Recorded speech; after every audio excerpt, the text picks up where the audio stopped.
Ya, kita masuk ke sistem. Di dalam pertemuan di awal itu adalah proses. Ya, kita belajar proses perencangan. Ya, kemarin di dalam proses itu kita lihat langsung sini. Saya slideshow, kalau nggak bisa slideshow, nanti dimatikan videonya. Coba saya buka dulu video, kalau bisa. Hmm, Oke, gimana itu?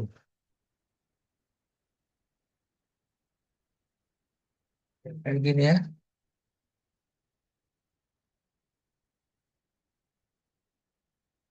Belum ada videonya.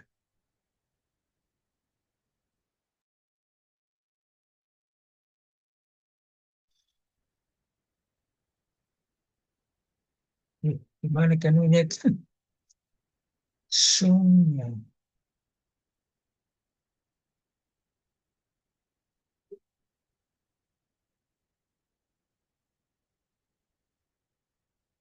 Oke, jadi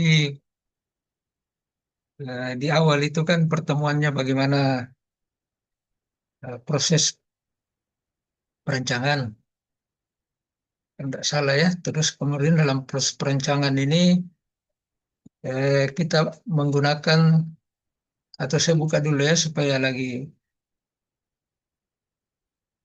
siapa tahu tidak nyambung ki. Saya buka dulu. Plus dua.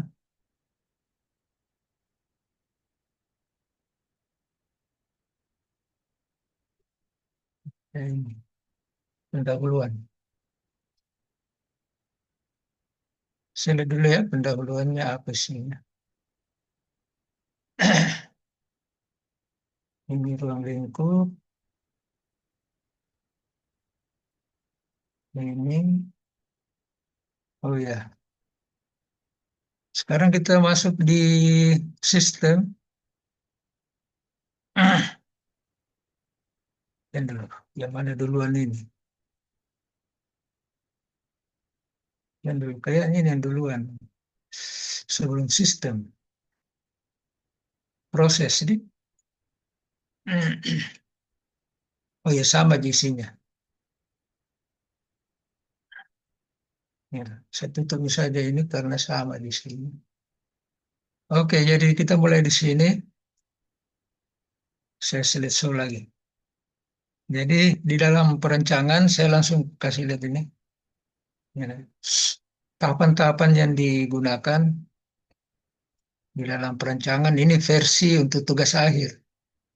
Jadi versi untuk tugas akhir itu, terus perancangannya eh, kita mulai dengan, sebenarnya sini ya, analisa kebutuhan. Ya, jadi kita teliti dulu apakah dibutuhkan atau tidak perancangan itu. Tapi karena ini versi penelitian, maka di awal di latar belakang sudah digambarkan apa pentingnya penelitian itu.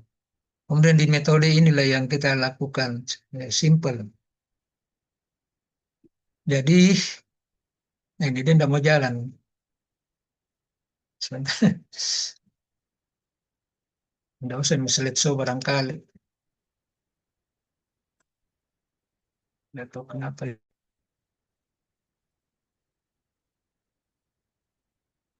Lebih padat di komputernya. Bisa nih. Jadi saya dari awal dulu tujuan perancangan sistem. Jadi kita masuk di sistem itu banyak di sini menentukan fungsi, keamanan, keandalan, adaptasi ya. Jadi tujuan dan dibuat dalam bentuk flowchart seperti ini. Jadi pertama-tama ini tidak boleh dibalik-balik. Jadi pertama-tama fungsional, kemudian struktural, kemudian di sini perakitan, pembuatan, kemudian uji fungsi dan seterusnya. Nah, sekarang kita mau lihat bagaimana atau apa output dari setiap tahapan ini supaya kita paham bahwa Kegiatan-kegiatan ini masing-masing menghasilkan atau ada outputnya. Jadi di perancangan fungsional sini outputnya gambar, kemudian perancangan struktural sini nyata. Kalau ini gambar masih abstrak, kita tidak tahu bagaimana bentuknya karena dia merupakan kotak-kotak hubungan antara komponen. Kalau di sini dia sudah menjadi gambar. Kemudian di perakitan kita dapat prototype. Ya, kalau sudah penelitian ini mungkin saja kita dapat mesin. Kalau ini masih prototype, mesin siap jual. Jadi di sini prototype mesin siap uji. Ya, baik, saya lanjut dulu. Ini nanti dijelaskan satu-satu, tapi saya mau fokus dulu di bawah yang warna merah ini. Jadi apa sebenarnya yang di warna merah itu dan di bawahnya adalah perencangan fungsional. Jadi perencangan fungsional itu dalam buku-buku perencangan disebut masih dalam bentuk konsep atau ide dari mesin. Jadi ini masih abstrak. Di tahapan ini ya untuk menjawab apa yang harus dilakukan mesin. Jadi mesin itu gunanya untuk apa? Fungsinya nanti untuk apa gitu. Jadi apa yang harus dilakukan mesin dan mengapa? Ya maksudnya itu komponen-komponen yang kita gunakan di dalam sistem itu, kenapa komponen itu dipakai? Misalnya di dalam irigasi pakai pompa DC, kenapa pakai pompa DC? Ya, kenapa bukan AC misalnya gitu. Jadi tergantung dari tujuan daripada eh, sistem. Ya, jadi perencanaan fungsional adalah konsep dan konsep ini harus punya output. Outputnya itu adalah diagram blok atau gambar seperti yang saya tulis di sini dia merupakan gambar dan prinsip kerja atau spesifikasi kerja. Jadi dari gambar itu kita bisa jelaskan bagaimana prinsip kerja alat yang akan kita wujudkan karena dia masih abstrak. Jadi memang di tahapan ini perlu dilakukan. Biasanya mahasiswa itu dia tidak dimulai dari merancang fungsinya dulu. Dia langsung bikin gitu. Itu tidak boleh. Karena kapan kita lakukan tahap langsung bikin, maka kita tidak bisa melakukan pengembangan. Ya. Misalnya kita disuruh bikin lagi yang kayak kemarin, ya pasti dia bingung. Bagaimana caranya supaya yang kemarin itu dibikin ya ibarat begini ada eh, ibu-ibu bikin kue.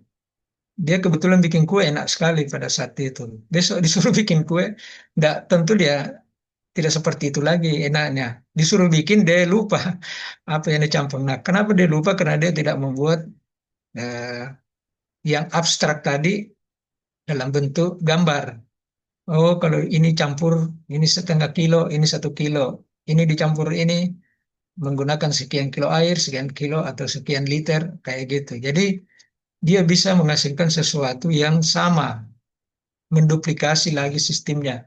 Dia bisa kembangkan, oh kemarin saya pakai gula merahnya 1 kilo, tapi katanya orang terlalu manis. Nah, dia bisa lihat lagi catatannya, oh kurangi. Seperti itulah fungsi dari perancangan fungsional itu. Kalau kita analogikan dengan kenyataan kita di usahanya ibu-ibu di dapur dan lain-lain. Nah, pada saat sudah selesai semua ada gambar, maka gambar itulah yang kita jadikan dasar untuk perancangan struktural.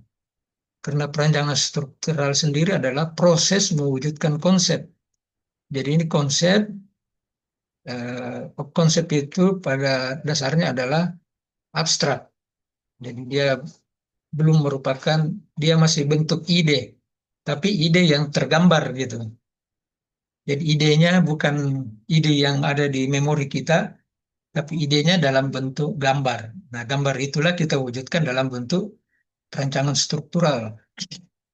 Jadi tahapan perancangan struktural ini dia akan menjawab bagaimana mesin itu dibangun. Jadi pertanyaannya itu bagaimana sih supaya jadi mesinnya kayak gitu. Nah, di situ ada tahapan-tahapan lagi. Jadi perancangan struktural ini adalah lagi tahapannya, dimulai dari penentuan kapasitas, tata ruang, menghitung, menghitung, menghitung, menghitung, ya, kemudian nanti gambar. Nah, outputnya adalah gambar, gambar tiga dimensi atau gambar proyeksi, ya, proyeksi Amerika atau apa yang mau dipakai. Di sini juga menggambarkan bahan apa yang dipakai. Ya, yang wujud yang mau dibuat itu nanti bahannya apa? Stainless kah atau bukan stainless? Ada perhitungan kekuatan kalau dia mesin-mesin yang berbasis mekanik. Kalau dia berbasis thermal berarti perhitungan-perhitungan daya listrik. Kalau dia berbasis gabungan berarti dia ada nih mekaniknya, ada thermalnya, ada nih juga sistem kecerdasannya di dalam. Jadi perancangan struktur ini menentukan bagaimana mewujudkannya. Itu intinya. Ini yang diambil dari di apa? Silakan ada bisa di-download ini di internet. Buku eh, gratis bisa di-download. Cuma ini 2007 tapi tidak apa-apa kan namanya perencangan itu sama saja. Cuma ada yang kekinian, ada yang belum. Nah, sekarang kita masuk di perancangan fungsional. Jadi merancang fungsional itu adalah merancang sistem. Sistem itu abstrak. Nah, sistem itu bisa dilakukan melalui beberapa cara. Jadi cara yang pertama ini, tapi saya mau menekankan dulu bahwa merancang itu ada levelnya. Dan dulu mudah-mudahan ada catatannya di sini. Nah ini, jadi saya sebelum itu saya kembali dulu ke sini bahwa kalau kita merancang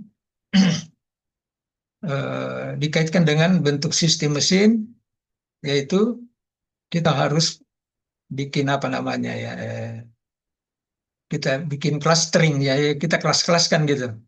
Pertama, kelas pertama adalah misalnya yang paling mudah, mesin-mesin yang bekerja berdasarkan sistem mekanik. Jadi mesin-mesin yang berbasis mekanik atau mesin yang bekerja secara mekanik.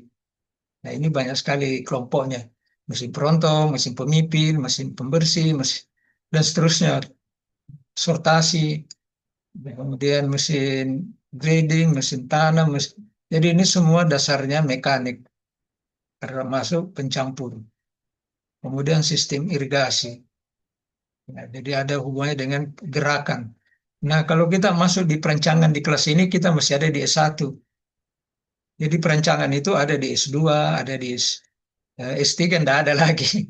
Yang ada di S1, di S2. Tidak ada lagi mata kuliah perencangan di S3. Nah, kalau kita di S1, kita masih menekankan perencangan itu berbasis mekanik. Atau kalau mata kuliah ini kan pangan, ya berarti ada berbasis thermal. Yang berbasis thermal ini termasuk alat fermentasi, kemudian kopi dan kakao, kemudian ada thermal process, eh, mesin-mesin yang biasa kita lihat mesin pengering, tipe rak, mesin atau pemanas atau oven dan lain-lain ini semua thermal. Jadi kalau kita lihat ini satu dan dua ini yang paling mudah kita lakukan karena dasarnya mekanik itu eh, torsi, pembebanan, ya, kemudian tumpuan. Nah itu ada di mata kuliah apa namanya kekuatan bahan dan mekanika teknik. Di sini dasarnya. Jadi saya kadang tidak mengajar ini kalau saya berpasangan sama Pak Iqbal, Pak Asis gitu. Jadi biar Pak Asis mengajar di sini, mengajar as, mengajar transmisi, ya transmisi tenaga dengan sprocket, dengan eh, eh, pulley, ya, dengan gear. Itu semua pelajarannya ada di situ dan ini tidak sulit menurut saya. Nah, kemudian yang kedua adalah mesin-mesin yang bekerja secara termal. Ini lebih gampang lagi karena kita cuma satu di rumus kita kenal MC delta T. Jadi massa kali panas spesifik kali suhu awal, suhu akhir dan suhu awal. Nah, kemudian ada lagi yang pindah panas lah kalau kita mau ngitung kebocorannya gitu. Ya, tapi kalau kita mau berapa energi yang dipakai MC delta T, kemudian berapa yang hilang ya tergantung ketebalan, apakah dia hilang radiasi, apa konduksi, konveksi. Nah, itu saja dasarnya di thermal ini. Nah, sekarang kalau kita sudah masuk di S2, kita harus mesin-mesin gabungan, sistem yang menggabungkan antara mekanik dan thermal. Ya, jadi kalau ada lagi mahasiswa yang penelitian hanya di bagian satu dan dua ini, saya kira kurang bagus untuk kemajuan prodi gitu. Jadi prodi itu sebaiknya dilihat juga jejak apa itu, jejak penelitiannya gitu ya. Ya, jadi tapi itu urusannya ketua program studi. Jadi kalau misalnya ada mahasiswa yang mengusulkan penelitian, sebaiknya ketua program studi bilang, oh jangan terlalu rendah ini. Ya, dia punya efeknya terlalu rendah gitu. Jadi sebaiknya digabung deh. Ya, yang bisa digabung itu mesin penyangrai kopi misalnya dengan kakao. Ini mesin penyangrai ini ada mekanikanya, ada termalnya. Ya, kemudian mesin pengiring tipe kontinu. Eh, Kemudian masih banyak ini ya, masih banyak mesin pembersih, ada mesin fermentasi yang menggunakan sistem pengaduk ya. Mesin fermentasi kopi kapasitas sedang sampai besar, berarti harus pakai pengaduk karena ada juga yang fermentasi karena kapasitasnya kecil dan tidak butuh pengaduk. Jadi tidak ada mekanikanya di dalam. Nah, kalau masuk di sini inilah cocok untuk S2.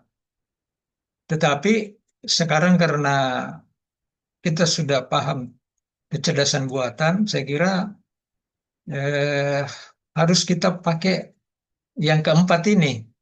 Ya, karena di S3 tidak ada mata kuliahnya, tetapi bisa saja kita bawa sebagai tugas akhir di S3 ini.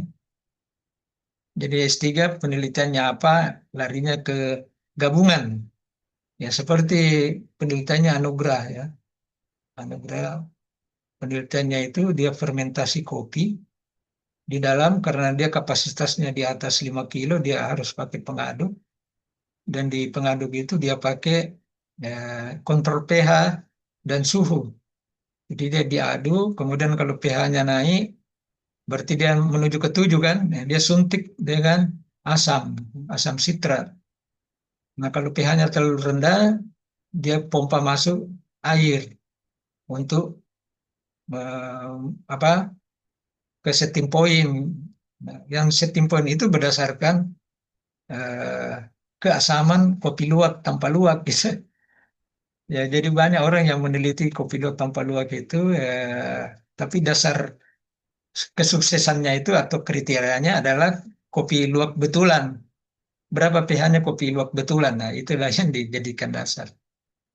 Nah, dan penelitiannya Nugra itu luas sekali karena dia mengisolasi kotoran luwak untuk menghasilkan enzim. Nah, dia gunakan enzim.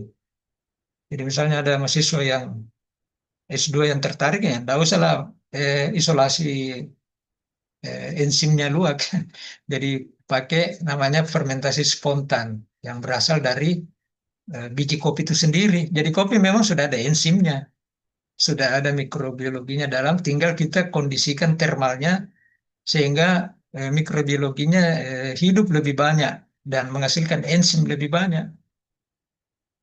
Nah, saya kira itu yang punyanya UGA. Jadi saya berpikir kalau ada mahasiswa yang mau teliti pemanfaatan kontrol apa kayak di situ karena anunya Nugra itu kontrol fasi dan esper.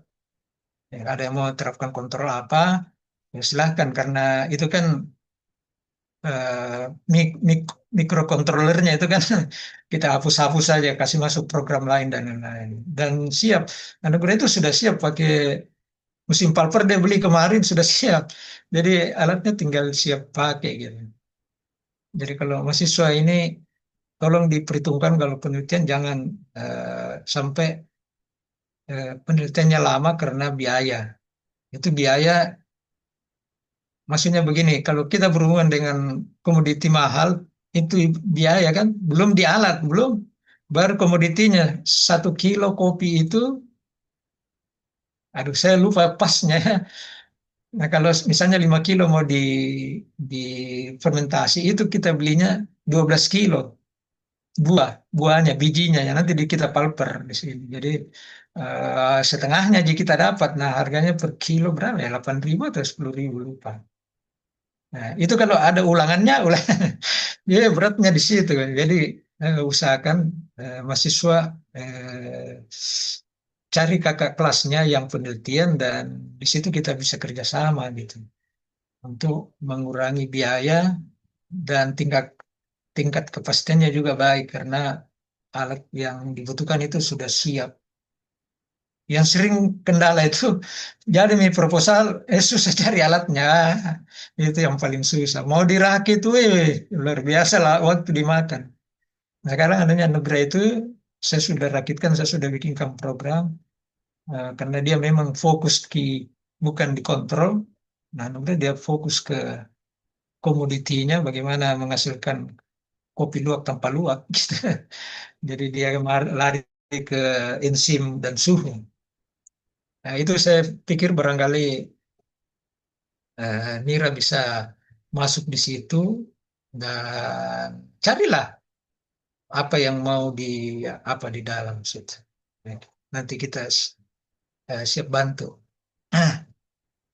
Oke, yang keempat, nah itu yang tadi saya bilang kalau kita sudah paham kecerdasan buatan, kan ini kontrol cerdas kemarin, cuma saya tidak bisa banyak ajari kontrol cerdas itu karena waktunya memang terbatas. Jadi masih banyak yang mau saya kasih tahu, tapi sudah kehabisan waktu sehingga kesulitan. Terutama sebenarnya kontrol esper dan fasilogik itu kalau digabung luar biasa kemampuannya itu. Jadi gabungan antara satu 2 3 di atas yang sifatnya bisa beradaptasi jadi mesin-mesin cerdas lah istilahnya ya. Nah, sekarang kita ada di 3 4 sekarang. Nah, bagaimana caranya kita mempelajari ini di situ. Jadi beratnya di dalam 3 dan 4 beratnya ya, yang beratnya yaitu mempelajari atau apa ya, apakah kita menggambar ulang atau kita kembangkan sistem yang sudah ada atau kita memang ciptakan sistem baru gitu. Jadi kemungkinan-kemungkinan itu terjadi. Nah, saya coba kasih lihat bagaimana orang menghasilkan sistem ya.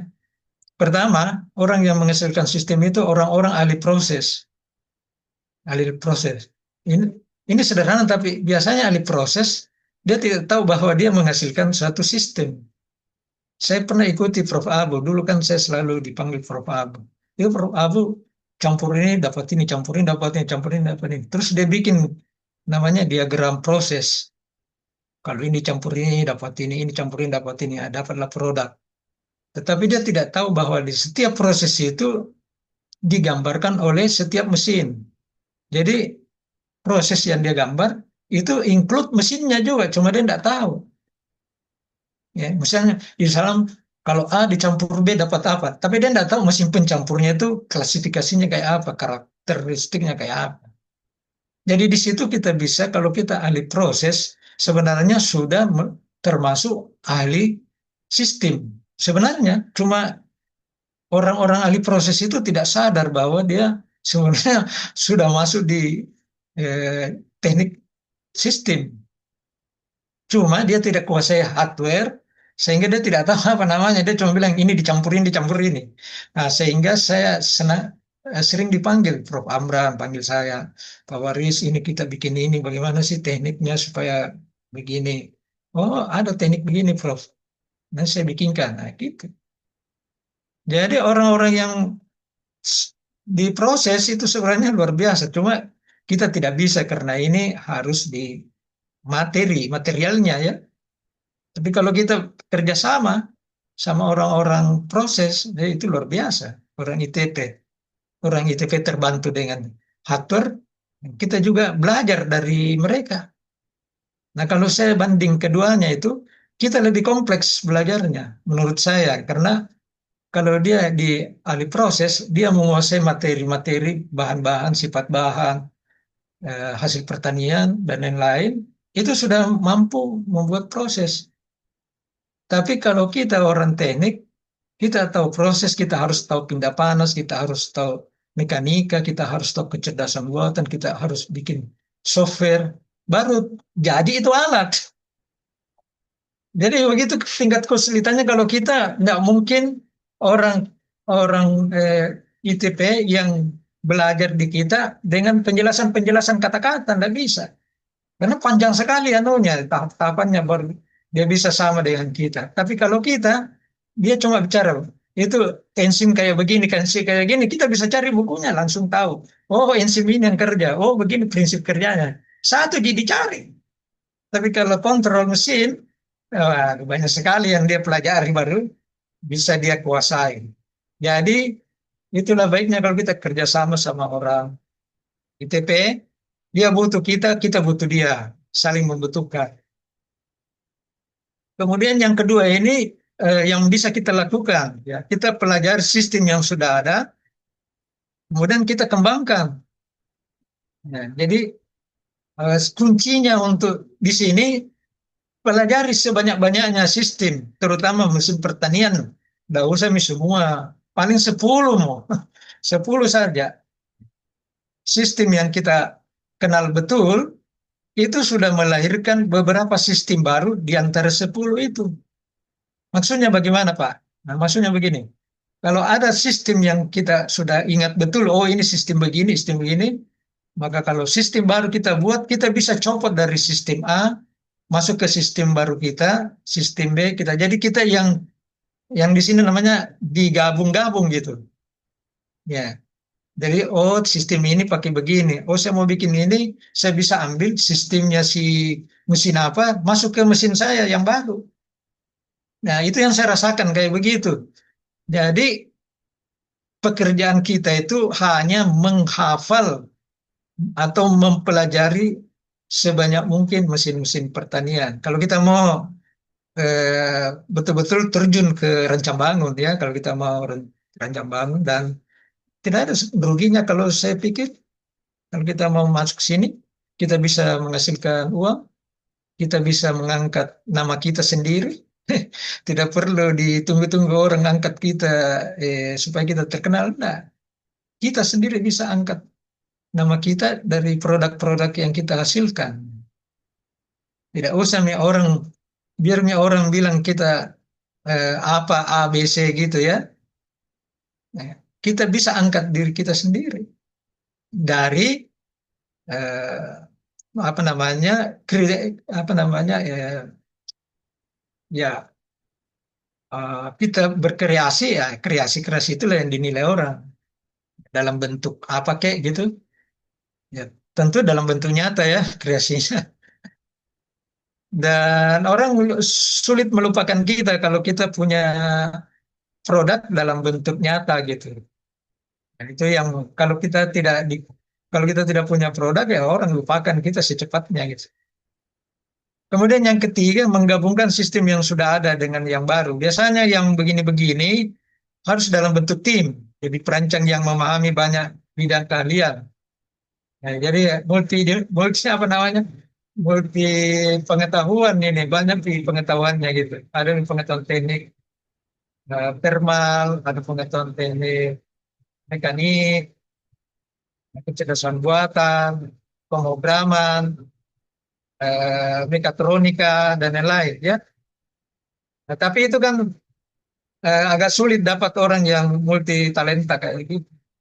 Tapi ada orang yang punya pengetahuan atau multi talenta, tapi jarang. Nah, kalau kita tidak punya kemampuan itu, kita bisa bergabung dalam bentuk komunitas. Kita bergabung dengan komunitas, misalnya khusus orang yang bergelut bidang kecerdasan, misalnya expert, fasi, neural, atau kita menyatu dengan orang-orang di berbagai bidang. Ada nih orang teknik mesin, ada yang teknik kimia, ada yang teknik dan lain-lain.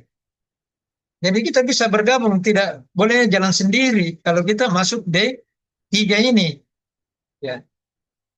Nah, apa yang kita hasilkan kalau kita masuk yang kuasai sistem di sini, yaitu kita bisa menghasilkan mesin-mesin kelas menengah sampai yang kelas rumit. Nah, coba kalau ada waktu nanti, kalau kita anggap itu AI, itu adalah sistem yang rumit, nah, coba cari di salah satu, misalnya GPT, coba tanya, berapa sih personel ya, di GPT yang khusus menangani masalah deep learning, kecerdasan buatan di neural khusus deep learning. Saya pernah nanya itu, dia bilang 1.600 orang khusus di deep learning saja. Saya tidak tahu nih apa nih anunya. Tapi dia sebut dulu itu ribuan, termasuk pegawai-pegawai administrasi, surat menyurat, dan lain-lain. Tapi kalau khusus pembelajaran, itu 1.000, kalau tidak salah ya, 1.000 lebih gitu, 1.300, 600, saya lupa. Nanti silakan ditanya di itu terbuka sekali ditanya. Kalau sisi saya pernah tanya, dia bilang itu rahasia. Kalau nggak salah ya, coba tanya-tanya. Kalau kalau nggak ada kerja aku begitu kan. Nah, ada ada sekarang kemudahan yang saya lihat sejak adanya GPT. Saya biasa gini, program yang saya bikin saya tanya, nah, GPT tolong dikoreksi saya punya program, di mana kekurangannya gitu. Dia periksa, oh ini kurangnya kayak gini, harusnya kayak gini. Weh. Luar biasa, luar biasa itu GPT. Jadi mahasiswa cuma bikin program simple, tapi jangan bilang coba bikinkan ke saya begini. Ah itu jadi dia juga nanti bertanya mau diapain. Tapi kalau kita yang bikin dulu strukturnya, baru kita kasih, nanti dia yang lengkapi. Ah tapi kalau mau begini, kalau mau yang yang betul-betul kita tidak paham coding kan misalnya. Kita bikin nih rangkaiannya dalam bentuk gambar. Rangkaian, kemudian kita copy, kasih tahu, tolong bikinkan saya program ya, di Arduino. Ini sistem saya. Keluarannya di mana kaki berapa, masukannya sensor saya di kaki berapa, nanti dia yang cari karena tolong pokoknya tulis yang apa yang kamu butuh, dia akan buatkan. Dan tidak ada salahnya. Saya pernah coba, saya compile, tidak ada salahnya. Ya, jadi dunia sekarang gampang sekali. Dulu kita apa namanya belajar pemrograman itu dari nol betulan, tidak ada yang ngajar, kita belajar sendiri. Sekarang mahasiswa gampang sekali, Min. Cuma mahasiswanya yang tidak masuk. Ya oke, ini hujan deras di luar. Nah, saya pernah nanyakan ini ya, ini kemarin nggak tahu apa saya tanya. Ini sistem ini saya buat tahun 2002. Ini program waktu saya ikut lomba rancang. Kan kita dulu dapat bantuan Bank Asia untuk penelitian. Kalau tidak salah 20 juta satu proposal. Kemudian saya ambil untuk perancangan mesin mesin pengolahan vanila, pengeringan dan fermentasi. Terus saya dapat juara dua. Saya sudah tahu, mungkin dia kasihan saya itu Pak Hadi. Hadi itu orang dari ITB. Tapi dalam kategori rancang bangun memang. Karena kategorinya banyak. Ada yang penelitian apa katanya. Tapi saya juga dapat di Bali. Saya dapat alhamdulillah. Saya dinilai juara satu di kategori rancang bangun. Nah gitu ya. Nah terus sekarang itu 2002. Terus saya coba ini. Eh, kasih di GPT ya. GPT. Tolong periksa sistemku ini. Flowchartku. Eh, ini pokoknya saya copy paste nih. Dan saya lihat dulu. Masih ada kan riwayatnya. Supaya kita tidak terlalu belajar, kita santai-santai lah belajar tapi kita lihat riwayatnya dulu ya, riwayat saya di sini kan nah ini komentar diagram alir. Jadi supaya ini ada anu, ya. Jadi saya kasih ini, saya kasih program saya dan saya minta dia nilai di mana, apakah ada kurang atau tidak. Jadi saya copy paste ini, ya. Nah ini copy paste baru saya minta. Tapi saya lupa copy paste baru saya enter. Jadi pertanyaan saya di atas ini. Nah, tolong komentari diagram alir proses perancangan mesin pertanian versi tugas akhir mahasiswa jurusan keteknikan pertanian, gitu ya. Terus dia kan saya belum kasih masuk gambarnya, makanya dia ngomel-ngomel gitu sembarang dia bilang gitu kan. Terus saya download di sini, nah masuk berarti jawab bagus. Jadi dia panggil saya Aris kan, abang sudah lihat, artinya dia sudah lihat diagram alir saya, toh. Proses perancangan mesin pertanian versi mahasiswa yang terdiri dari, dia ulang-ulangi lagi dia ulang-ulangi dia bilang komentarnya apa? Komentarnya apa? Ya, urutan sudah baik dan mencerminkan tahapan nyata dalam engineering design proses dari fungsional design, struktural, prototype dan seterusnya dia sebut di sini kan. Kelebihannya, ya dia juga kelebihan. Ada tahapan uji fungsional, uji kinerja, ya, jarang mahasiswa pisahkan ini dia bilang. Dia cuma lakukan katanya, tapi saya tidak tahu dari mana dia tahu gitu. Jadi uji fungsi saja masih sana. Nah ini saya pisahkan, dia bilang bagus karena jarang mahasiswa yang melakukan kayak uji fungsi dan uji kinerja. Nah, kemudian ada loop evaluasi panah balik ke atas, menunjukkan proses iteratif, revisi jika tidak sesuai kriteria. Ya, output tiap tahap ditulis di sisi kanan dalam bentuk gambar. Ini ada gambar sistem, gambar teknik, prototype. Ini bagus, menandakan ada deliverable setiap fase. Jadi ada yang dihasilkan setiap fase. Ini menurut AI yang tahun berapa tahun itu 2002 saya bikin. Ya, sekarang kan baru kemarin-kemarin juga kalau saya tahu ada GPT begini. Ya, cuma dia bilang gini, saran perbaikan. Tambahkan satu blok sebelum perancangan fungsional, ya misalnya identifikasi kebutuhan, analisa masalah lapangan. Nah, tapi saya bilang ini versi tugas akhir. Yang diagram yang saya kirim itu adalah di metode ditulis. Sedangkan identifikasi kebutuhan itu ada di latar belakang. Sampai dia bilang, oh kalau begitu sudah cocok, dia bilang gitu. Tapi banyak kata-katanya di sini. Nah, coba kita lihat kesimpulannya ya. Nah, aspek logika urutan proses baik. Ya, dia sudah penilaiannya dia. Keterangannya, alur realisasi dan mudah diikuti, realistis katanya. Umpan balik atau revisi desain ada, sudah menunjukkan iterasi. Tahap awal identifikasi belum ada, perlu ditambah. Ya, ini komennya. Tapi saya sudah kasih tahu bilang itu sudah ada di latar belakang karena ini versi penelitian mahasiswa S1 dan S2. Kemudian dia bilang detail analisa teknik kurang karena saya tidak kasih masuk itu perencanaan strukturalnya akan ada lagi tahapannya. Dia tidak lihat secara keseluruhan kan. Kemudian yang dia setuju uji dan evaluasi jelas sudah dibedakan fungsi dan kinerja. Dokumentasi belum ada. Sebenarnya cuma tidak diuraikan karena pasti ada uraiannya kalau dokumentasi kan. Jadi tambahkan analisa hasil, ya, jelas ada lah. Kemudian estetika kejelasan baik, ya simbol dan warna sudah oke. Jadi dia menyimpulkan kayak begitu yang saya buat. Jadi menambah apa ya? Jadi ini saya bilang ya ini versi tugas akhir. Jadi diagram itu ditulis di metode, sedangkan identifikasi kebutuhan digunakan di latar belakang. Nah, dia bilang, nah ya betul, betul banget gitu. Kalau konteksnya tugas akhir, posisi diagram itu di bab 3, ya maka tidak masalah. Kalau tahap identifikasi, kebutuhan tidak dimasukkan.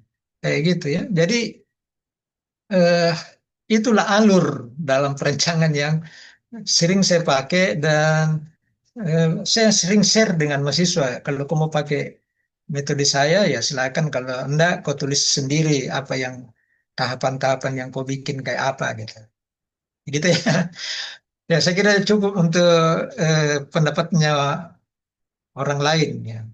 Saya itu begitu kalau saya bikin program, saya bikin apa, saya tidak mau tanya, ke bilang bikin lengkap program. Saya bikin dulu, baru saya bilang tolong diperiksa.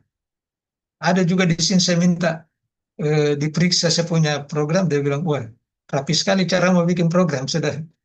Jadi apa, menambah percaya diri lah, kayak gitu. Di sini banyak ini. Kadang juga saya bilang, saya mau operasikan di ESP32 ini, tolong dikonversi programnya. Dia, ah, beres, siap, dia konversi. Jadi Arduino, programnya di Arduino, dia konversi ke Atmega 32. Cuma saya tidak coba ya. Saya cuma mau lihat dia lakukan enggak. Ternyata setia sekali itu AI. Biar diulang-ulang ditanya dia tidak marah-marah. Karena dia tidak tahu marah. Besok kita tanya lagi, saya lupa nih bilang kita tanya ke kemarin. Oke, kita tinggalkan dulu ini ya, kita kembali ke sini.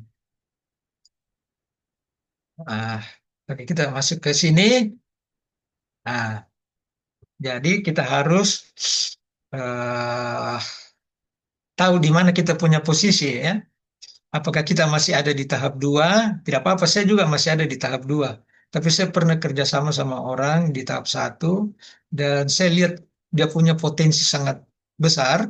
Kalau orang itu belajar teknik pertanian, saya bilang gitu ya, yaitu Prof. Abu dengan Prof. Siapa? Itu luar biasa dia punya pengetahuan di teknik pengolahan. Kemudian ini kita ada di 2, misalnya ya kita banyak menghafal lah. Tidak bisa kita tinggalkan itu karena kita lahir di sini, ya. Jadi kita banyak menghafal, menggabungkan dan lain-lain. Atau kita cari komunitas yang kita bisa sharing. Ya, sekarang kalau kita penelitian, kita anggaplah pembimbing kita sebagai eh, teman sharing harusnya. Nah, saya sering begitu, saya anggap mahasiswa bimbinganku sebagai teman sharing, bukan anak bimbingan. Jadi sekarang kita saling sharing informasi. Kalau dia butuh saya kasih, kalau saya butuh saya tanya dia. Jadi enggak usah pasang apa itu namanya ya, bahwa saya yang lebih tinggi, lebih pintar, lebih apa, enggak ada lah. Ini kita saling tukar-tukaran gitu. Ya, ada mahasiswa yang menantang, kasih bisa Pak dikasih gini, tidak bisa dikasih gini, tidak. Ah, itu tambah enak sekali kurasa supaya saya tambah belajar juga. Oke, saya kira ini cuma oleh-oleh yang saya rasakan ya, tidak ada di buku, saya rasakan dan saya tuangkan dalam bentuk tulisan. Mungkin ada kurangnya nanti saya tanya lagi GPT kalau ada yang kurang. Tapi ini yang saya rasakan dan saya lewati selama ini. Hmm.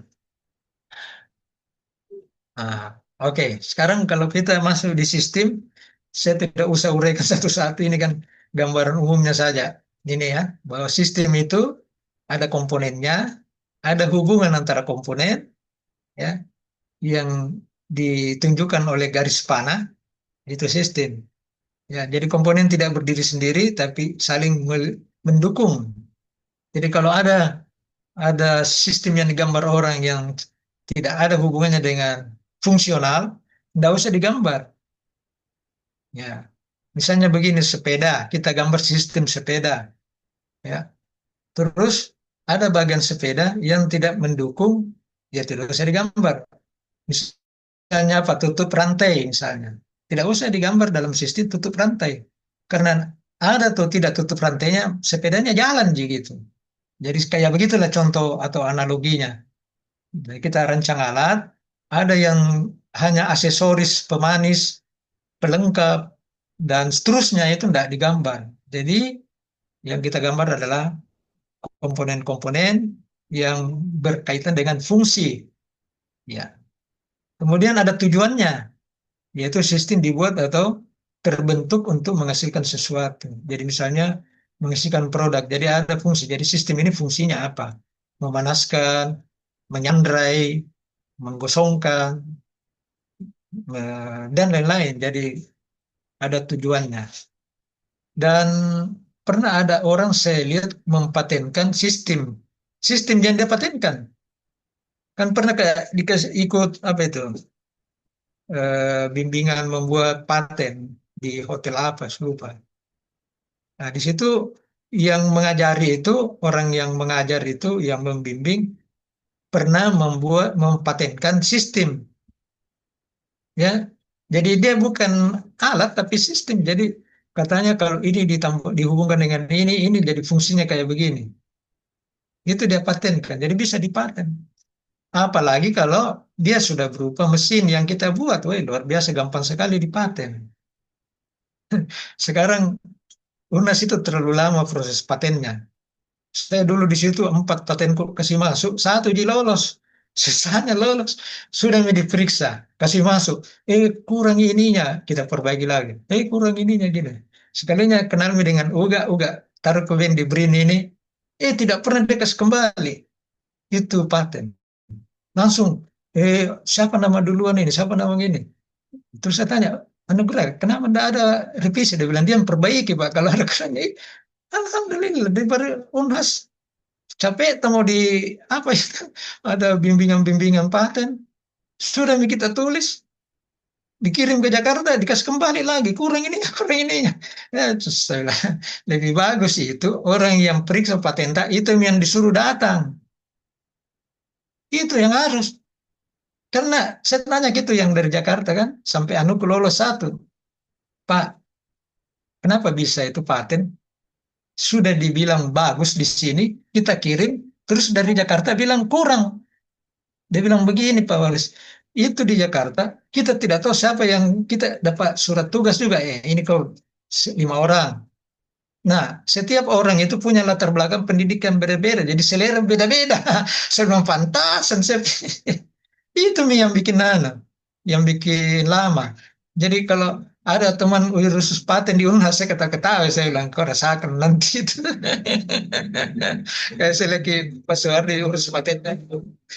Saya bilang, tunggu mau kau itu kucing bertelur baru paten. Tidak, siksa ki. Saya kasih masuk berapa bulan gini, di BRIN, ya di sudah didaftar nih. Sudah tidak pernah saya ubah-ubah. Bagaimana katanya Pak Waris? Katanya Anugerah dia sarankan dia jadi nama pertama. Saya bilang, ayah tulis nama pertama kau. Tapi jangan Pak kita, Mika kita yang bikin. Ya. Nah, ya sudahlah, terserah kau lah. Dia mau tidak terima, kau. Kalau dia terima, saya tidak peduli dia mau apa kayak. Yang penting itu terlindungi kita punya karya gitu. Oke, kita masuk lagi ke sini ya. Jadi ada input, ada output ya. Di sini ada proses. Inilah yang disebut sistem. Kemudian sistem itu bisa dipengaruhi lingkungan. Nah, itu namanya noise. Itu yang sering diantisipasi oleh si pengontrol. Ya, di pengontrol itu yang mengatasi pengaruh lingkungan. Nah, kayak begitu. Oke, kalau ada pertanyaan silakan. Saya mau minum air putih dulu.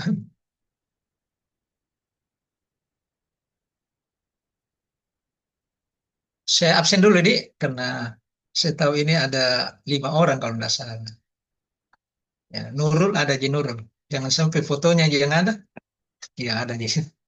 Kemudian Aki, Hadir, Timutar, Pak. ya hadir. Hadir.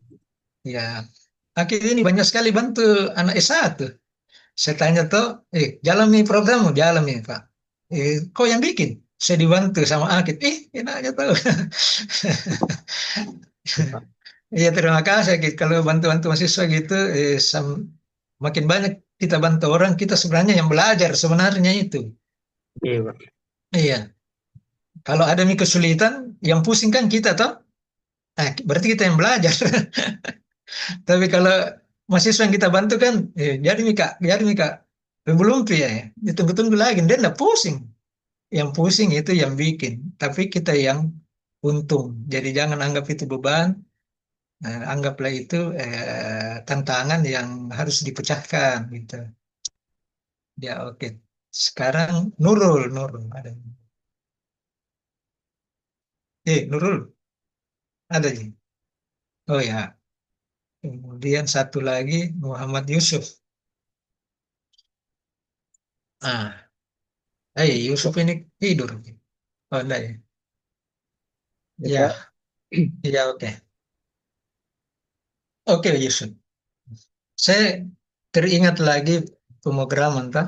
Saya bikin program expertnya Anugrah itu mesin pencampur asamnya tuh asam kalau dia terlalu asam dikasih air kalau dia terlalu eh, eh, netral dia menuju ke 7 saya tambah lagi asam.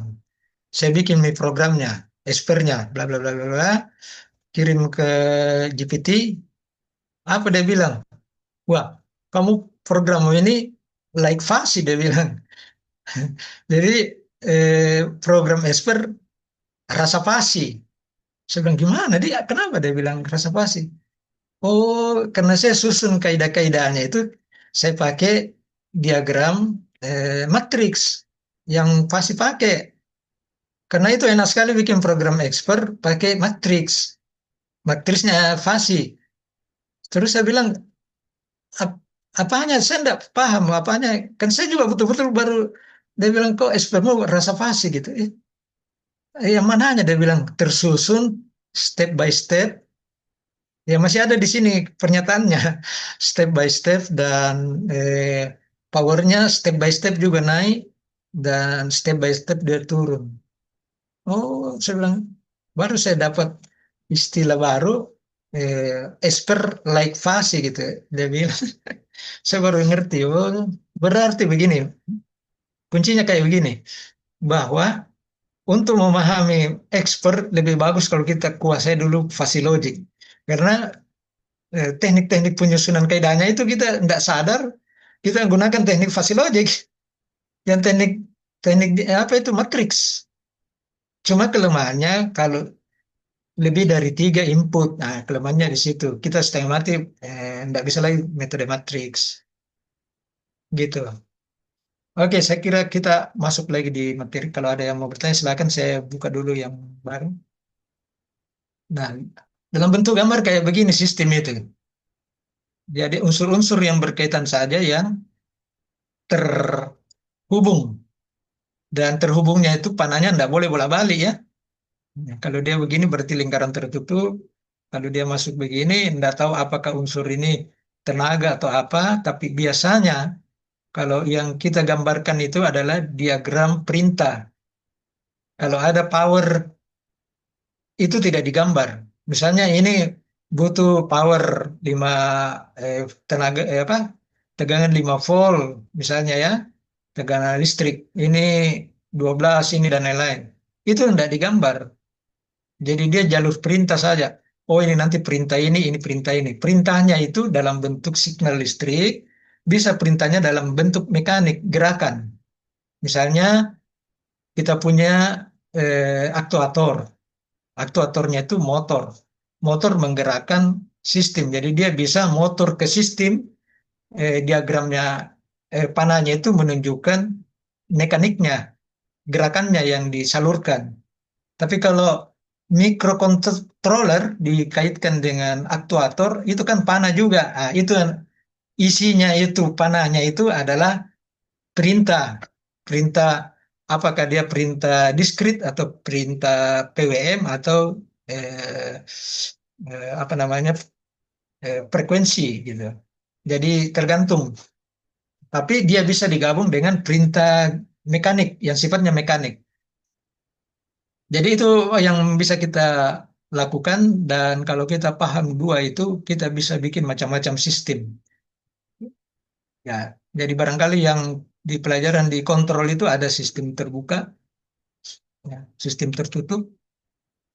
Kalau kita mengerti itu bukan berarti kontrol saja yang kontrol elektronik saja yang pakai begitu, bisa juga dia kontrol mekanik dari sistem mekanik, tapi jarang kita pelajari mekanik dalam bentuk tertutup. Biasanya kalau mekanik tertutup, dia terdiri dari 2 sistem. Satu sistem yang bergerak maju, satu sistem bergerak mundur. Jadi dia jadi tertutup dalam sistem keseluruhan. Tapi kalau dalam listrik atau kontrol ya tertutup kayak begini. Ya, gunanya untuk koreksi.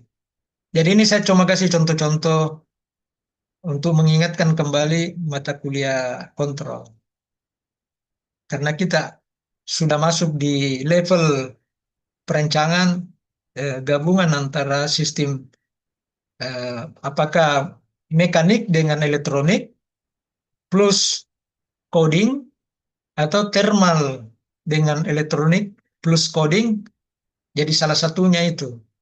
Nah, berarti setiap sistem yang kita gambar selalu dikaitkan dengan elektronik karena di situ dia sudah pakai kecerdasan buatan dan ada di dalamnya eh, penggunaan sensor, ya penggunaan aktuator dan lain-lain. Jadi plannya tinggal digambar kayak begini. Nah, plannya ini bisa kita urai lagi karena bisa saja ada ya subsistem di dalam salah satunya ini, ya. Apakah di kontrolnya atau di mana ya, bagian kecil dari sistem. Tapi kita tidak gambar di sini. Dan kalau orang yang tidak pernah ikut kuliah kayak begini, dia tidak paham. Pernah ada dosen pembimbing ya, saya tidak usah sebut namanya. Dia tidak paham gambar itu. Dia bilang, coba, dia tanya, kan dia menguji, coba apa maksudnya itu gambarmu, saya tidak paham ini. Tidak paham. Oh, jadi saya pikir-pikir, oh iya, karena dia kan bukan basicnya, dia murni teman itu di processing, jadi dia tidak ngerti bahwa perintah-perintah ini adalah, panah-panah ini adalah perintah. Nah, dari sini ke sini perintah bisa dalam bentuk 5 volt atau 0 volt atau perintahnya PWM. Ya.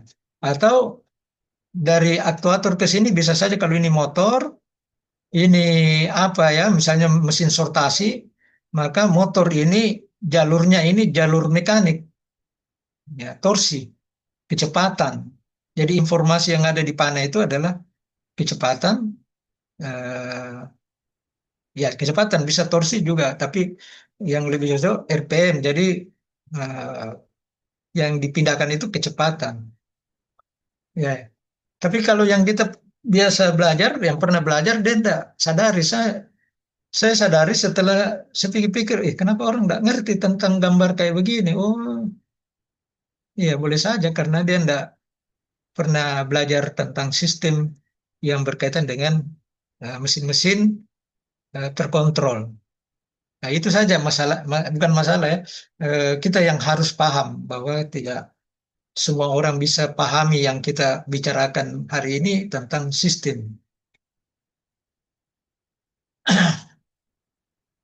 Kemudian cara merancang sistem untuk alat sederhana. Nah, jadi kita di sini coba belajar merancang sistem. Ya. Jadi kita pelajari proses mulai dari proses yang paling sederhana. Kita ambil metode satu yang paling sederhana tadi. Ini saya ingatkan saja selalu mahasiswa. Kita ada di mana ya? Nah, coba kita kembali ke sini. Coba-coba saya simulasi nih. Pertanyaan ke mahasiswa. Gambarkan sistem mesin berikut. Ya, coba bisa enggak bisa atau tidak gitu. Saya tidak suruh gambar, tapi apakah Anda bisa bikin sistemnya ini atau tidak? Itu jawabannya. Bisa atau tidak? Kalau Mira bisa enggak kau bikin sistemnya ini? Ini Ya. mesin apa ya Pak? Mesin roasting kopi ya? Nah, itu kan pasti nanyanya itu kan. Ini mesin apa? Iya. Ini saya perkirakan jadi karena saya juga pernah rasakan kayak gitu. Sebelum kita ini berarti kita bertanya, berarti kan kau tidak yakin kalau kau bikin karena kau tidak tahu mesin apa. Iya. Nah, berarti kelemahan kita, kita tidak, kita harus banyak belajar tentang yang sudah ada di pertanian. Nah, artinya pertanyaannya Mira ini belum tentu ya, yang lain juga. Coba beda, Yusuf, bisa enggak kau bikin sistemnya ini Yusuf? Yusuf, Ketidur kini Yusuf deh. Putus-putus apa? Betul-betul suara apa tuh suara Halo jelas Pak aja ya. tak? Ya, coba bisa ke kau jawab ini kalau Putus-putus saya Pak. suruh kok. Hmm. Saya cabut nih Pak dengan aku. Bisa ke kau jawab ini kalau saya tanya, gambarkan sistem mesin ini. So, putus-putus, kendak minta? Masih ya bagus Pak. Iya, Tidak Pak. tidak bisa. Iya. Jujur saja, enggak Ini apa-apa. Ini kurang. bukan tes. Ini Cuma saya mau umpan balik. tidak. Nah, tidak. Ini saya tidak Ya, tahu oke. Enggak mesinnya. apa-apa. Enggak apa-apa. Saya cuma mau umpan balik karena saya membuat simulasi ini. Ya, ya saya kurangi saja ya kedua ini. Ada yang tahu enggak ini? Kalau disuruh gambar, ada yang tahu? Enggak usah saya tanya satu-satu. Atau saya tanya Miana, Akik. Akik ini kan suka mesin-mesin. Akik, Ya Pak. ya. Coba bisa enggak kau bikin sistemnya ini? Belum Pak, belum. Nah, enggak bisa. Kira-kira faktor apa sampai jawabanmu enggak bisa? Kira-kira saja. Tidak pernah pakai ini Pak sebelumnya dan tidak pernah lihat realnya ini mesin bagaimana. Hah? Belum pernah lihat mesin secara realnya ini Pak. Nah, iya betul. Itu pertanyaan paling real, artinya jujur. Enggak pernah lihat. Itu memang itu yang saya rasakan juga dulu. Makanya selama saya belajar perencanaan, saya selalu tekan ke mahasiswa. Banyak mengenal kok. Ini masuk di tahap 2 dalam perencanaan ini. Kalau kita masuk di sini yang kategorikan yang di sini tadi. Ini. Sorry. Ini. Ya. Jadi kita harus banyak belajar sistem yang sudah ada. Supaya di memori kita itu banyak perbendaharaan sistem. Nah, kalau menurut saya yang saya tahu, kalau ada 3 sistem kita hafal, itu bisa menghasilkan sistem baru menjadi 4 dari kombinasi sistem yang sudah ada. Apalagi kalau banyak nih, weh, itu enak sekali nih merancang itu. Begitu orang bilang mau kak begini, oh langsung kita tahu, oh kita ambil sistemnya si A, sistemnya mesin B, sistem mesin C, kita gabung jadi satu. Gitu. Nah, coba kita kembali lagi yang tadi ya. Nah, jadi ini mesinnya kalau kita perhatikan baik-baik ya, saya yakin kalau tidak tahu namanya pasti kau tidak bisa jawab. Jadi ini yang biasa respon mahasiswa. Ini mesin apa ya? Nah, mesin ini terdiri dari komponen apa ya? Kalau dikasih tahu pasti dia bilang komponen apa. Ini mesin penyandrai. Bisa kakao, bisa kopi. Nah, kira-kira kau sudah tahu komponennya apa ini? Mira. Ada heater di dalam atau ada kompor gas saja dipakai Nah, pemanas. Terus ya ada ada mesin kontrol. putar. Yang dulu kupasang, kupasang dulu mic. Anu kini, speakerku tinggal satu jalan-jalan. Apa Mira? Ada mesin pemanas di bagian kotaknya itu Pak.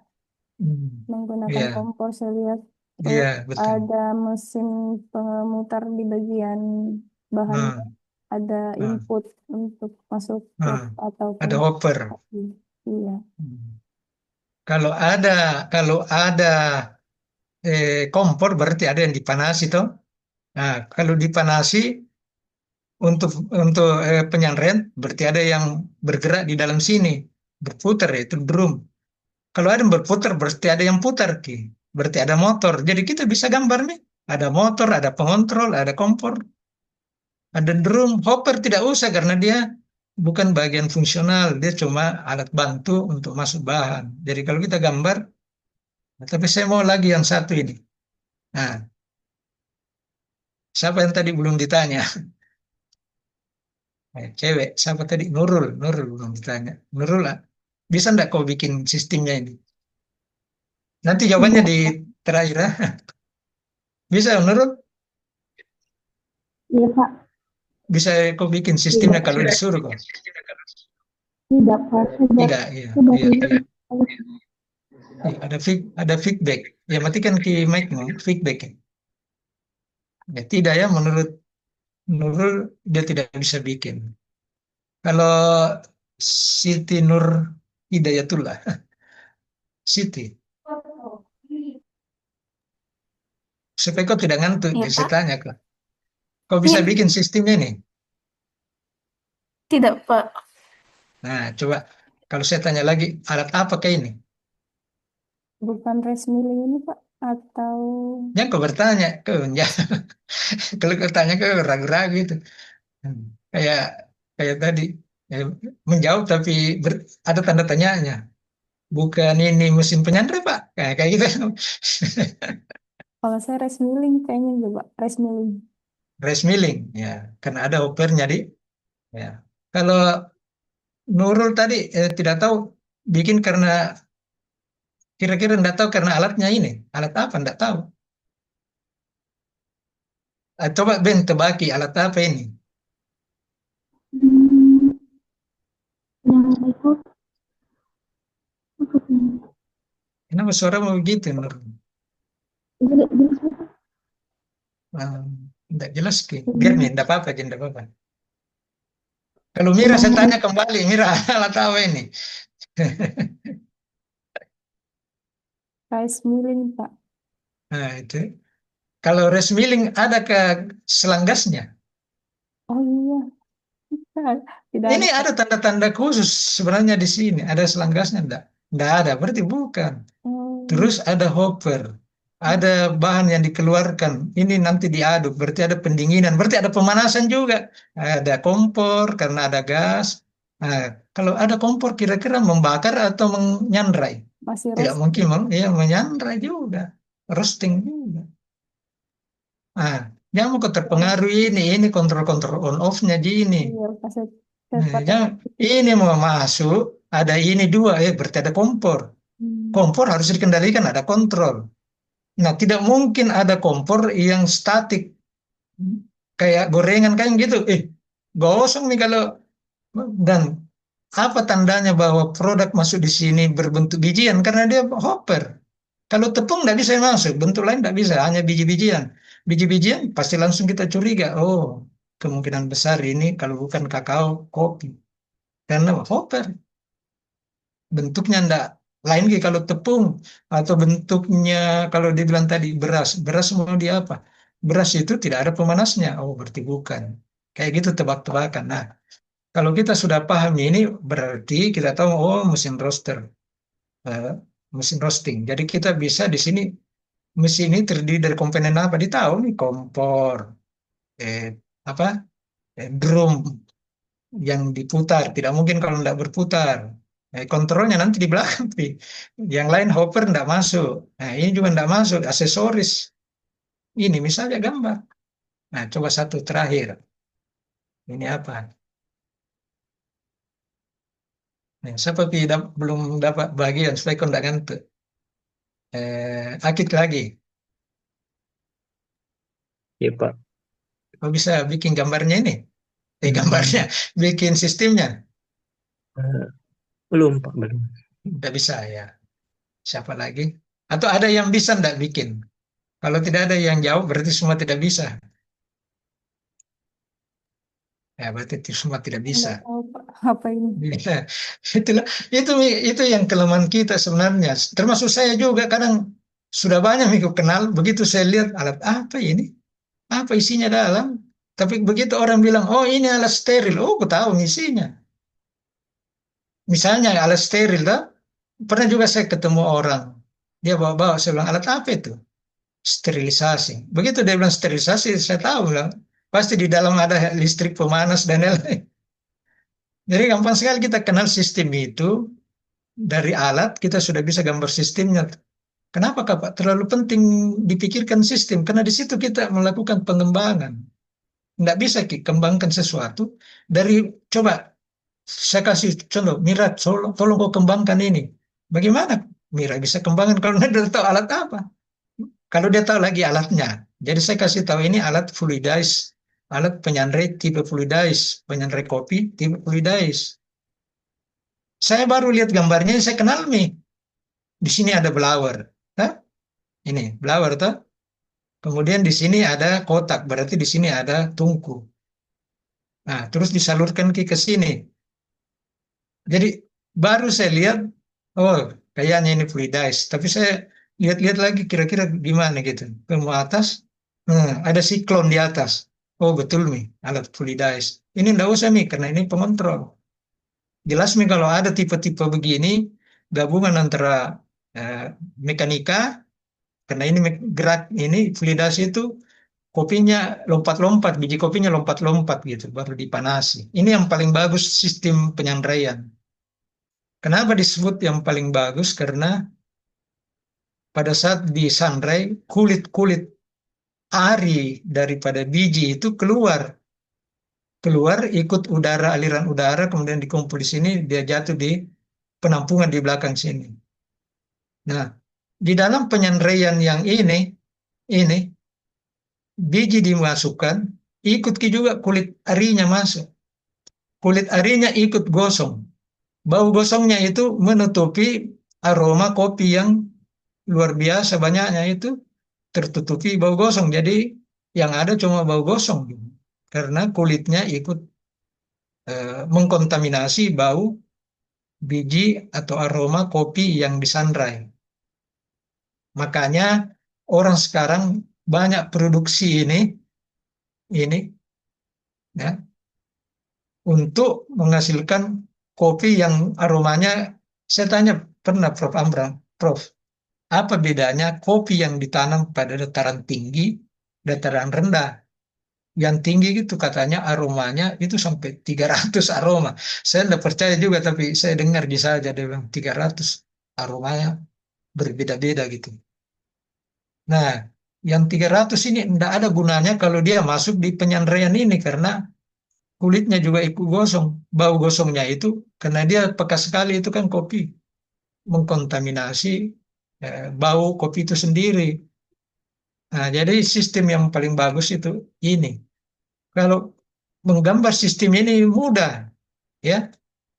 Blower dulu, blower sini kotak, blower. Tungku, kemudian wadah untuk melakukan penyandrayan. Tapi wadahnya ini kita tidak lihat, ya. Wadah dulu. Berarti kita masih kurang informasi. Kemudian dia keluar bahannya, panasnya di sini, masuk di siklon. Siklon itu fungsinya memisahkan panas dengan sampah. Sampahnya akan jatuh ke bawah, panasnya diisap lagi oleh blower, sorong lagi ke dalam, masuk itu. Jadi panas yang dibuang tadi karena sangat tinggi, dimasukkan lagi ke dalam. Bayangkan kalau 180 derajat, ditarik lagi, tidak usah 100 derajat misalnya ditarik masuk, itu sudah luar biasa penghematannya. Gitu. Nah, jadi kesimpulannya, kalau mau jadi perancang, banyaklah melihat, banyak menghafal sistem-sistem yang ada gitu ya. Tidak usah semua. Itu misalnya yang ada di pertanian. Nah, coba. Nah, jadi prinsip kerjanya kayak begini. Ini. Ya, jadi ini sebenarnya masih konsep, tapi ini sudah bentuk. Tapi ini bukan fluidize penyandraan, tapi ini fluidize pengeringan. Jadi prinsipnya kayak begini, ada blower, ada heater, heaternya ini harus daya besar. Kemudian ini bahan dikeringkan dengan gerakan udara. Jadi bahannya nanti sini lompat-lompat, jadi mengeringkan. Jadi dia terputar sendiri, sini terputar. Jadi kadar airnya merata. Kemudian panasnya itu, uap airnya ditarik ke sini, sampahnya jatuh ke bawah, panasnya ditarik lagi ke sini. Sebenarnya ini adalah di sini, Ji. Cuma kalau digambar gini jadi rumit, gambarnya kayak gini, gitu. Jadi blower ini adalah blower ini. Jadi udara yang panas yang diisap dimasukkan kembali ke dalam sehingga efisiensinya tinggi. Nah, coba kita lihat lah ya. Karena ini saya cuma berbicara tentang alat penyandra. Nah, coba kita lihat ini ya, yang banyak sekali dilihat di YouTube. Nah, ini fluidize. Nah, ini. Nah, ini kalau sudah terbungkus begini nih, pekerjaannya orang bengkel supaya nggak gampang dicontek. Nah, kayak gini. Coba kita lihat ini jalannya. Ini dia pakai, saya nggak tahu LCD berapa dia pakai ini. Nah, dia bikin program. Saya nggak tahu dia programnya kenapa dia kasih naik pelan-pelan kecepatan udaranya itu.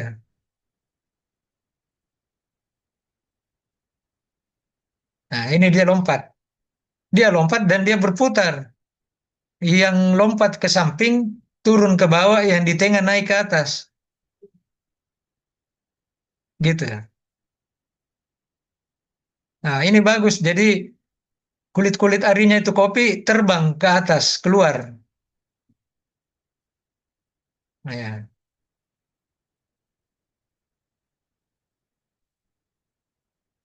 Nah, ini sudah mulai coklat.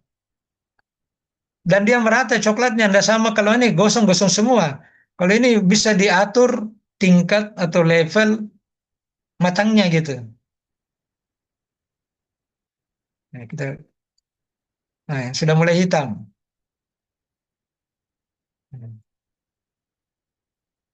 Nah,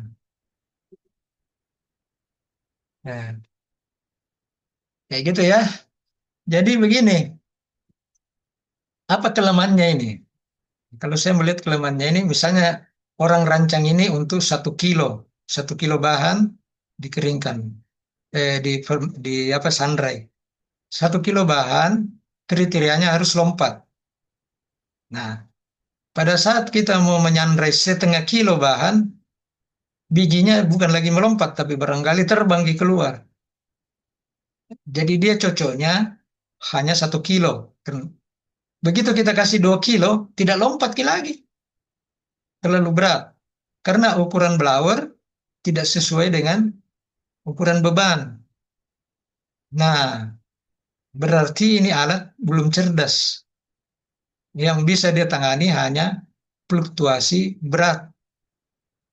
Dia hanya menangani eh, berat yang tidak berfluktuasi. Itu tonji 1 kilo, 1 kilo, 1 kilo. Tidak bisa dikasih kurang, tidak bisa dikasih lebih. Nah, makanya saya tantang dulu anak S2. Tapi anak S2 itu S1-nya di IPB.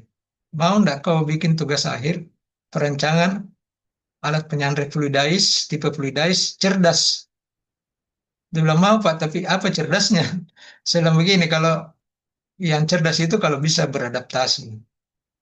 Bisa beradaptasi, bisa 0,5 kilo, bisa berapa kilo saja, lompatnya sama di tingginya dengan lompatnya kalau kau rancang di 1 kilo. Itu ambil contoh simpel kayak begitu. Misalnya besok-besok kamu juga roasting 2 kilo. Lompatnya sama aja kalau dia 1 kilo. Nah, dia tertarik, mau dia. Tapi dia tidak tahu bagaimana bikin programnya. Jadi sama-sama saja. Akhirnya saya setengah mati juga, akhirnya hampir DO. Baru dia, masalahnya kalau dia pulang kampung kan dengan istrinya datang, dengan anaknya. Kalau dia pulang kampung, dia lupa pulang ke sini. Saya yang cari-cari. Ya, jadi kekurangannya itu, dan saya sadari juga bahwa pada saat itu COVID, sehingga komunikasi fisik itu tidak dilakukan, cuma komunikasi HP. Jadi mencari bahan-bahannya dia kesulitan. Di mana cari ini, di mana cari ini. Akhirnya saya pergi carikan, baru saya kasih ini ada alatnya di sini, ini videonya. Di mana Pak? Di sini di Alaska ada dijual. Jadi sulit cari yang ini. Yang bawah-bawahnya itu bisa dia cari, ini dia tidak dapat. Yang dari kaca, Pyrex, yang tahan panas. Akhirnya dia sudah jadi, tapi dia tidak cerdas di kopinya. Biar Prof John bilang biar begitu, masih yang penting dia selesai, ya sudah. Jadi pintarnya ini harus dia pakai sensor optik di atas sini, ditembak di sini, sensornya di sebelah. Aturannya, jika bayangan kopi yang diterima oleh sensor di sebelah kurang dari seharusnya, berarti ditekan kecepatan udara. Ditambah kecepatan udara, jadi dia melompat.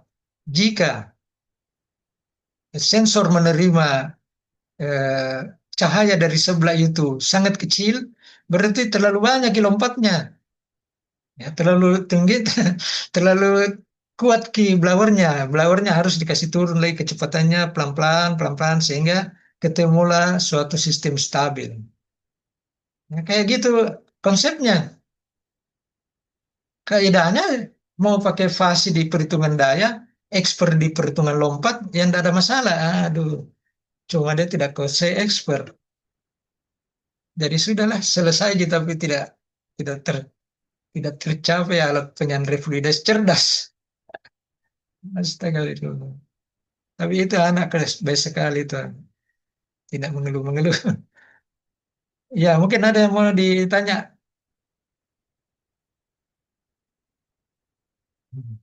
Jam berapa nih? Udah saya di jam, oh mau 3:30. Kita mulai jam 2 deh. Oh iya, 1 jam setengah. Oke, saya kasih tuntas dulu ya. Itu sedikit mami nih gambarnya. Jadi kalau kita mau gambarkan sistem yang ini tadi, apakah ini atau ini, sebenarnya tidak terlalu sulit kalau kita ahli proses. Ya, kita belajar dari ahli proses. Nah, kalau kita lihat sejarahnya proses penyanderaan itu kan mulai dari yang sederhana kayak gini. Jadi di sandas ini kecepatan putarnya tergantung dari panas ini. Panas ini ditentukan oleh panas kaki kan, jadi sensor kakinya, matanya juga jadi lihat. Oh ini sudah sebagian gosong, sebagian tidak, dipercepat. Jadi kecepatan putarnya ini tergantung dari kondisi kopinya. Jadi bisa diatur sebagai input panas dan input aduk. Jadi dua masukannya di wajan ini, ya. Tetapi yang dibuat-buat orang itu tidak ada input kecepatan. Jadi kecepatan mengaduknya sama dengan apinya baru dikasih nyala dan apinya saat terang, sama aja. Tidak ada kecepatan di situ. Tidak cerdasnya ini alat drum ini, sehingga isinya di dalam selalu diamat-amati, sedikit-sedikit dilihat lagi sampelnya. Oh tidak gosong lagi, kasih masuk lagi. Oh tidak gosong lagi, kasih masuk lagi. Seandainya sistem ini dilengkapi dengan kecepatan putar, baru dikasih nyala sistemnya, itu butuh waktu untuk naik suhunya pelan-pelan, misalnya dulu putarnya. Nanti pada saat panas 180 derajat, barulah dia kecepatan normalnya. Seharusnya kayak gitu. Kalau di drum, tapi kalau di fluidized tadi, tekniknya itu lompatannya yang diamati.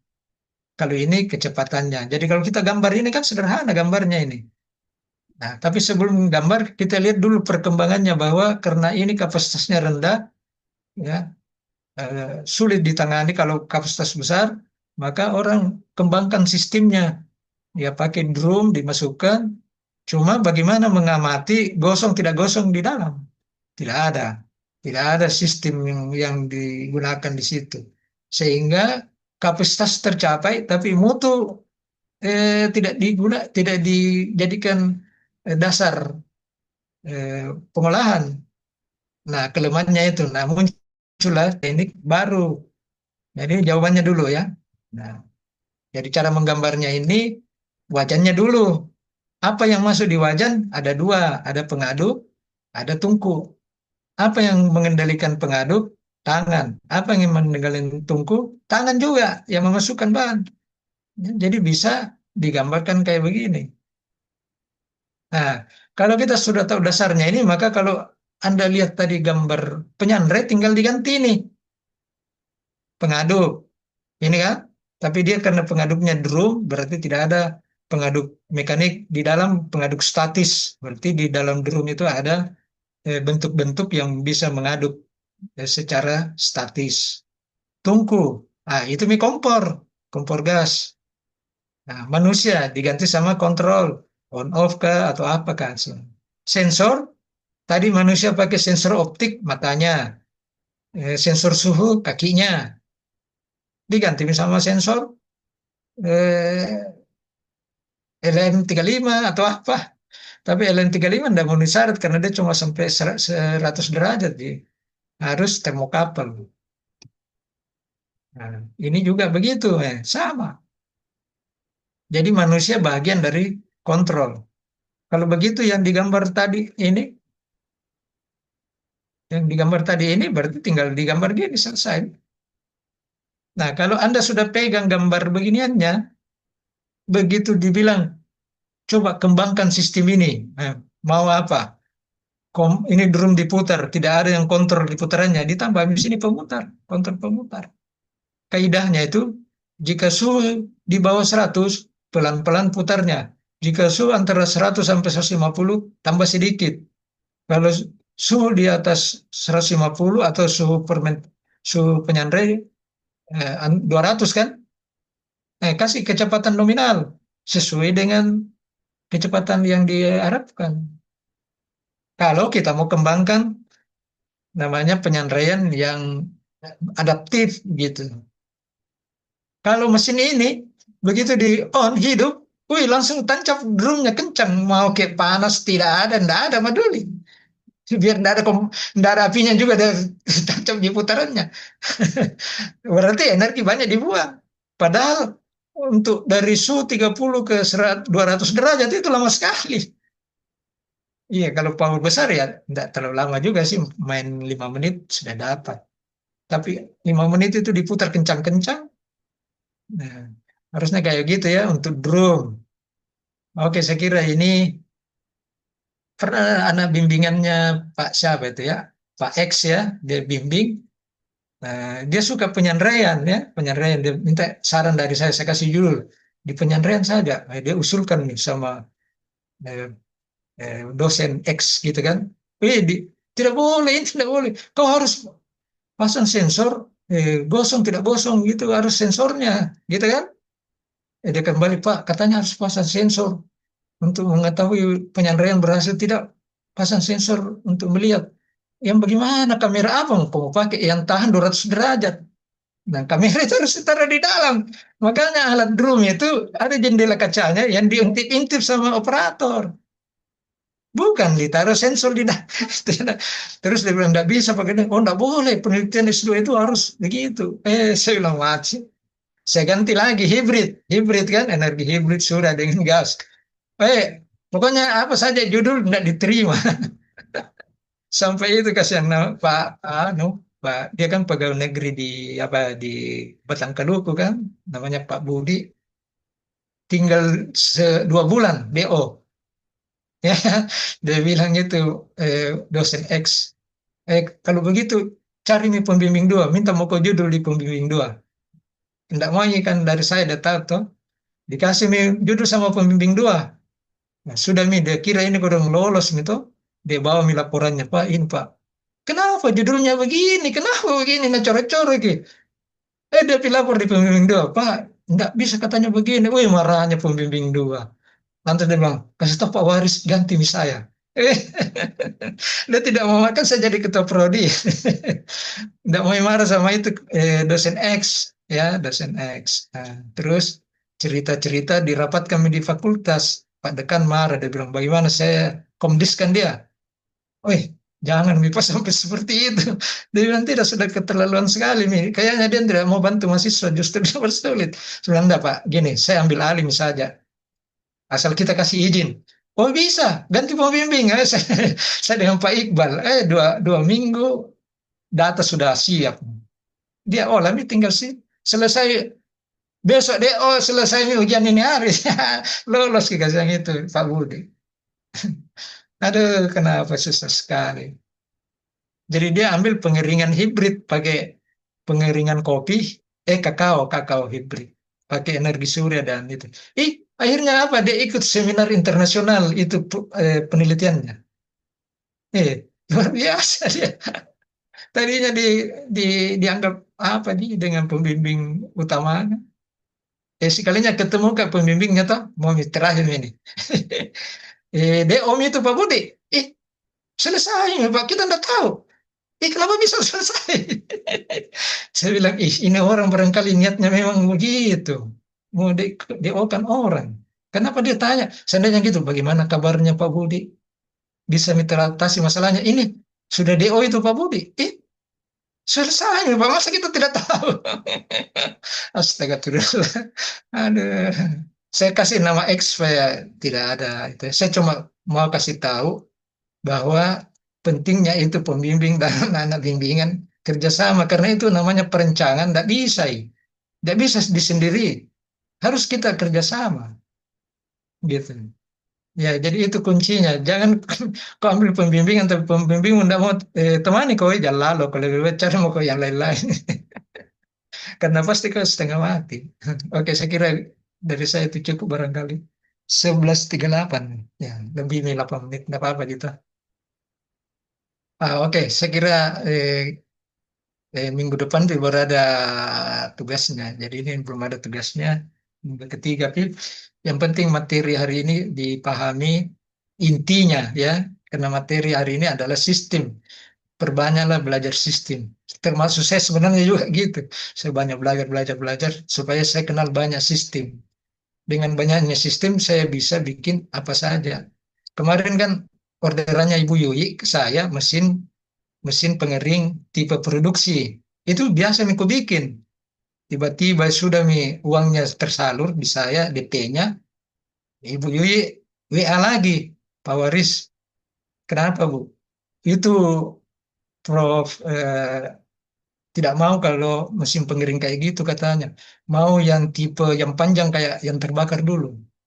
Ya, maunya Prof bla bla bla gitu kan. Nah, enggak pernah Kak bikin begitu. Tapi saya pikir enggak bisa ditolak. DP sudah masuk. Saya mau bikin yang disetujui di katalog, enggak bisa juga karena katanya ada Prof bla bla bla yang enggak mau. Hasil rapat kan saya ikut rapat. Sudah saya terima saja. Nah, begitu saya terima, masalahnya apa? Karena sistem baru. Setengah mati kan juga belajar sistem itu. Jadi alatnya itu sudah saya kirim di Prodi. Kalau mau lihat itu ada di lantai apa itu? Di bengkel, yang bengkel. Eh, Apakah yang di bawah itu yang tempatnya mesin-mesin kayaknya di situ ditaruh. Jadi itu adalah kompromi dari sistem-sistem yang saya pernah tahu, saya gabung ke di situ. Tidak sulit di sebenarnya, cuma karena baru saya bikin. Dan itu kelemahannya juga saya kalau baru keteteran kak juga. Tapi kalau masuk di program, lancar nih karena kebiasa mah. Tapi begitu hardware, kan maunya gini. Maunya Prof katanya kecepatannya itu bisa dari 0 sampai 3 meter per detik. Begitu udah kasih persyaratan itu, saya harus terjemahkan dalam bentuk lain bahwa dengan kecepatan 3 meter per detik udara itu butuh power besar. Karena enggak mau naik suhunya kalau cuma 1000 watt. Jadi saya langsung tanam di sistem 3500 watt. Tinggal ku coba-coba pakai fasi panggil ambil 1000, enggak cocok. Pakai fasi 1500, enggak cocok. Naik-naik lagi saya coba. Jadi saya memanfaatkan itu yang tertanam 3500 dengan program-program kecerdasan buatan. Terakhir saya coba 3000 baru naik suhunya pada kecepatan tinggi. Jadi untungnya saya bisa memanfaatkan energi yang besar itu dengan software. Kalau tidak, enggak bisa Kak. Bisa gagal itu proyeknya. Kalau gagal ya malu kurasa karena orang kan tahunya kita tukang buat mesin. Kalau gagal kan enggak bisa bilang, enggak tahu Kak. Karena gimana ya sudah dicap nih orang ahli mesin pengering. Astaga. Padahal tidak semua juga saya kuasai ya. Ya oke, saya kira hari ini cukup ya. Nah, kita ketemu lagi hari apa ini? Tetap minggu Jumat. Bisa Pak, hari Jumat. Iya, tetap minggu Jumat. Kalau ada hari lain lebih bagus karena Ayo. tadi saya pulang mengajar mau minggu Jumatan sampai di rumah. Terus dulu kasih sedikit, ada lagi jam 2. Makanya saya bilang jangan jam 1.30. Terlalu mepet. Ya, cocok jika kalau gini jam 2. Tapi lebih bagus kalau hari lain yang bukan hari Jumat. Tapi nantilah dikompromi sama yang lain. Ya, oke saya kira cukup sekian. Kita ketemu lagi hari Jumat akan datang dengan sehat walafiat semua. Ya, Amin. ceria-ceria mukanya ya kan. Amin. Ya, kita pisah dulu ya. Ya, Ya, Pak. Assalamualaikum warahmatullahi wabarakatuh. Waalaikumsalam warahmatullahi wabarakatuh. Terima kasih Pak. Iya, tolong absennya sama siapa Bagus yang tangan. Oh, enggak bisa enggak bisa. Nanti saya ngabsen di sekolah kalau begitu. Tidak ada yang bisa akses sekolah. Nanti saya yang Oke, absen Pak. sekolah hadir semua. Oke, oke cukup nih ya.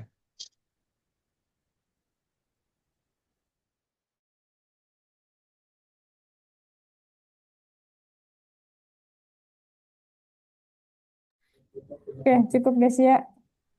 Untuk Ngantukku. tertolong nih, guys. Hah? Mira, bagaimana penelitianmu, Mira? Nggak aku dengar tadi itu karena lagi putar ke rekamannya yang kemarin tuh. Nah, tadi perasaan aku dengar bilang Bapak, bagaimana penelitian Mira? Kayaknya dari video udah salah dengar, kayaknya bukan. Ternyata live ya, nah tanyakan ya. Kira dari video yang nonton, yang ku tonton. Jadi nggak aku jawab.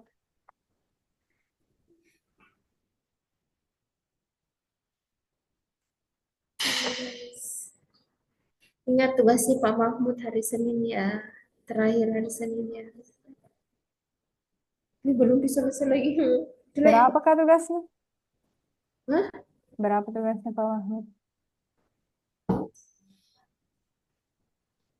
Oh, dibuat video Yang semua. jurnal. Oh, oke. Kemudian ditambahkan di situ apa kekurangan itu jurnal, kalau bagus apa bagusnya, Oh, review ya. ya review. Dalam bentuk apa hasilnya? PPT sih. Oke. Nah, ya, Kak, penyakit kuning ini warna kuning. Putih kok juga di Astagfirullah. sini, cuy. Hah? Kayak glowing banget kok pakai filter apa ini? Nggak ada filternya. Efek kamera memang. Wah, serem betul deh kalau pewaris, Pak. Tiba-tiba main tunjuk. Auto melek. Maksudnya, kenapa sih tipe saya ditunjuk? Selalu jujur, Kak. Lah, untung nggak open. Kalau open kayaknya ini nggak sempat kita tipi-tipi. Contekan. Tadi baru Kak chat tipi keburu tanya sama Kak. Jawab tipe aja.